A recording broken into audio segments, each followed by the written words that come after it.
සුබ උදෑසනක් සියලුම දෙනාට. මම තුසිත පෙරේරා. අද අපි පටන් ගත්ත නව ලිබරල් කොළ එළිය සංවිධානයේ ජාතික සංවිධායකතුමා හැටියට කටයුතු කරනවා. ඉතින් අපි මේ වෙලාවේ අපේ කොළ එළිය ලිබරල් සංවිධානයේ සභාපති ඉබ්‍රහීම් මැතිතුමත් ඒ වගේම ලේකම් අපේ හරිත ජයවේර මැතිතුමත් මාධ්‍යයට අදහස් දක්වයි.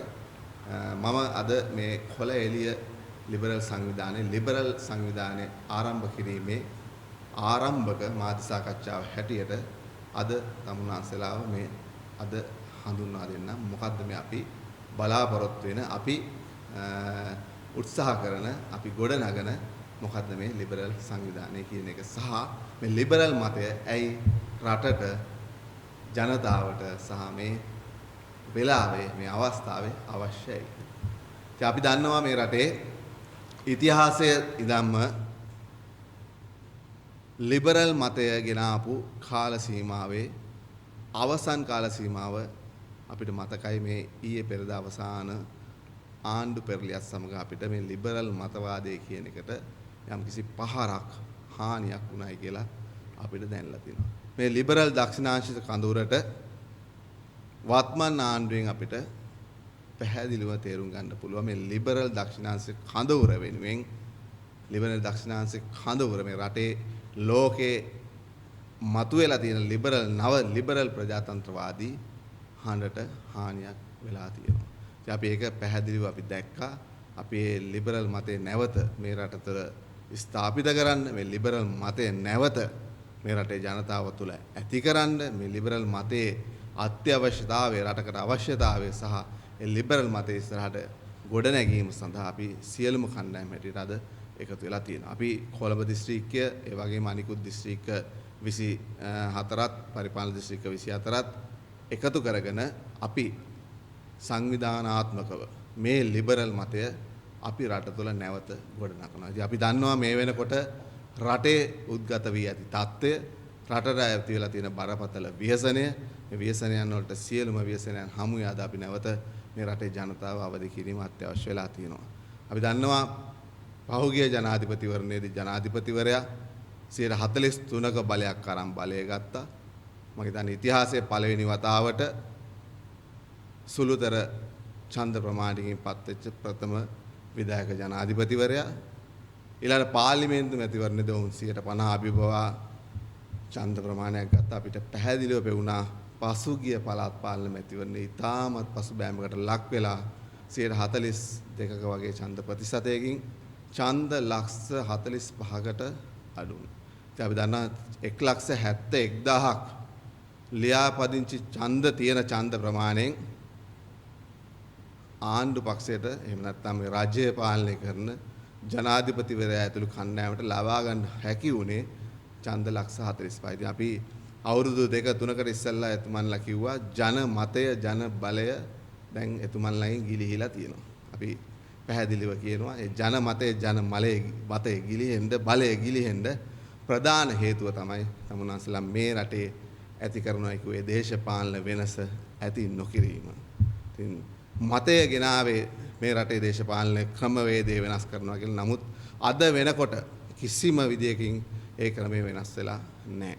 ජනතාව තමුන්වන්සලාට ඡන්දෙ දුන්නේ එදා මේ රටේ දූෂිත දේශපාලනයට තිත තියන්න. අපිත් ඒ මතේ ඉන්නවා.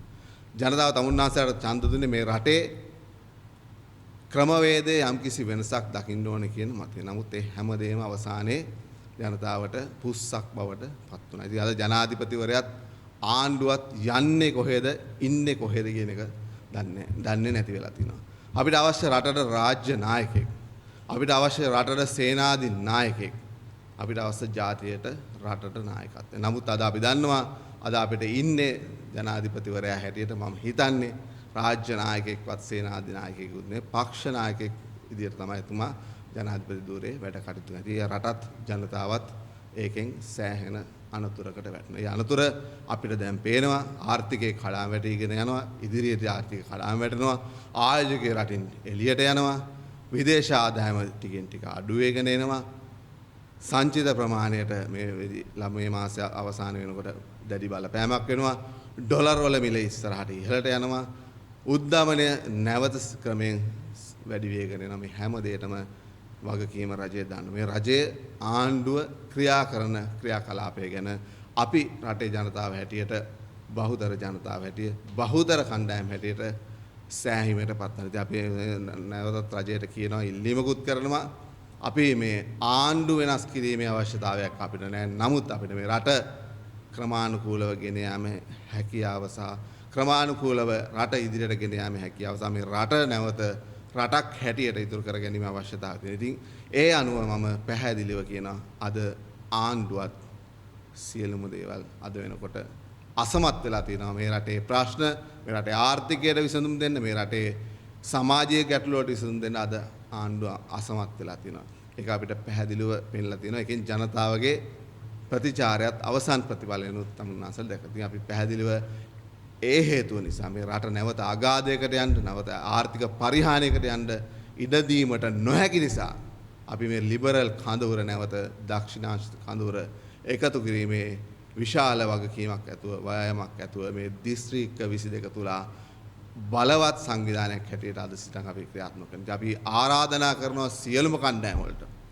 මේ සියලුම කණ්ඩායම් වලට අපිත් එක්ක එකතු වෙන්න, අපිත් එක්ක අත්දැල් බැඳගන්න, නව ලිබරල් අදහස් තියෙන ඔබ මේ රටේ ඉදිරිය ගැන හිතලා අපේ කණ්ඩායමත් සමග එකතු වෙලා ඉදිරියේ මේ රට මුහුණ දෙන ආර්ථික සමාජීය අර්බුද වලට මුහුණ දෙන්න පුළුවන් හැකි කණ්ඩායමක් නිර්මාණය කරන්න අපිට හැකියාව තියෙනවා. ඒ සඳහා සියලුම දෙනාට මම ආරාධනා කරනවා අපිත් එක්ක එකතු වෙලා වැඩ කරමු කියලා. ස්තුතියි. කණ්ඩායම හදලා ආණ්ඩුවට කොලෙලියක් පත්තු කරන්නද හදන්නේ? නෑ, අපි ආණ්ඩුවට කොලෙලි පත්තු කරන්න උවමනාවක් නෑ. අපි රටට කොලෙලියක් පත්තු කරන්න තියෙන්නේ කොළ ග්‍රීන් ලයිට් එක අපිට අවශ්‍ය මේ රටට ජනතාවටත් නැතුව අපිට ආණ්ඩුවටවත් විපක්ෂයටවත් කොලෙලි පත්තු කරන්න අපිට කිසිම උවමනාවක් නෑ. මේ රටේ විනාශ වී ගිය දේශපාලන ක්‍රමය, මේ රටේ විනාශ වෙන සමාජ ක්‍රමය පැහැදිලිව තේරුම් ගන්න ඕනේ. ආර්ථිකය විනාශ වෙනවට වඩා බරපතලම කාරණාව තමයි අද රටේ මේ සමාජ ක්‍රමය බිඳ වැටීම. මේ සමාජ ක්‍රමය බිඳ වැටීමේ අවසාන ප්‍රතිඵලය රාජ්‍ය කඩා වැටීම. ඉතින් රාජ්‍ය කඩා වැටීම මෙතෙක්කල් ඉතිහාසයේ කිසිම දවසක ලංකාවේ සිදු වුණේ නැහැ. එහෙම සිදු වෙන තත්ත්වෙට මේ රට ගියොත් නැවත මොන දේශපාලන නායකයා හිටියත්, මොන දේශපාලන පක්ෂයේ හිටියත් මේ රාජ්‍ය බිඳ වැටුනොත් නැවත රාජ්‍ය ගොඩ ගැනීම ඉතාමත් අසු වෙනවා. මොකද දන්නවා ලෝක ප්‍රජාතන්ත්‍රවාදී දේශපාලන සහ භූගෝලීය බලවතා වීමේ රටවල් කරන වෑයමත් එක්ක අපි පීඩනයටපත් වෙන රටක් බවට පත් වෙනවා.